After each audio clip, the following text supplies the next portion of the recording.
Id-deputat nazzjonalista Franco De Bono ma jaqbilx mad-deċiżjoni li ħal bord tal-MEPA l-ġimgħa l-oħra meta vvota favur li l-estensjoni tal-Power Station ta' Tellimara titħaddem bil-heavy fuel oil, l-iktar żejt li jniġġes. Meta kien qed jitkellem fid-dibattitu dwar l-estimi finanzjarji tal-Uffiċċju tal-Parlament, Franco De Bono appella lill-Gvern biex jintuża l-iktar fuel li ma jħammitx u appella lill-Gvern biex jintuża l-gażoil għax dan huwa l-iktar fuel li ma jagħmel ħsara lill-ambjent. U hija importanti kemm għas-saħħa ta' residenti ta' dak l-inħawi illi jintuża l-inqas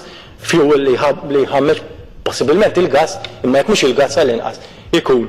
id-diesel. Intant il-kelliem ewlieni laburista tat-Turiżmu Gavin Gulija qal li fil-waqt li l-budget tal-Awtorità Maltija tat-Turiżmu żdied b'14 miljun euro fuq perjodu ta' 5 snin, in-numru ta' turisti li żdiedu f'dan l-istess perjodu kien ta' 156,000 turist. Min-naħa tiegħu il-kelliem ewlieni laburista tal-Portijiet u d-Difiża Joe De Bono Grech saħaq li l-Armata qed titmexxa b'inkompetenza u traskuraġni minn fizzjali li qed imexxu l-Armata li għandhom biss konnessjoni mal-Partit Nazzjonalista. Il-kelliem ewlieni għall-iżvilupp sostenibbli tan-nofsinhar ta' Malta Silvio Parnis qal li residenti tal-Marsa jixraqlhom l-aħjar filwaqt li żied li l-immigranti li jgħixu fiċ-ċentru miftuħ tal-Marsa għandhom ikollhom post iktar diċenti u nadif. Il-kelliem għall-edukazzjoni ola, università, riċerka u kultura u imbonniċ jitkellem dwar il-proġett ta' Teatru Real u qal li waqt li l-Gvern qed jgħid li ħalla f'idejn Renzo Piano meta l-Oppożizzjoni staqsit lil Piano dan qal li għandu problemi ta' finanzi. Il-kelliem għall-ippjanar żvilupp urban, kostruzzjoni u housing Rodrigue Galdes tkellem dwar fond li ilu jinġabar fih mingħand in-nies għal dawn l-aħħar 15-il sena